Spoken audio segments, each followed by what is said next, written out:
Vavaka tsotra fanovan'ny fiainanao. Raha sitraka ao dia andao hivavaka hiaraka aminay a.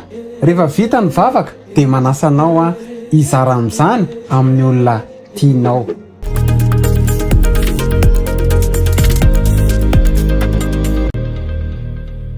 Hivavaka tsika tompoko.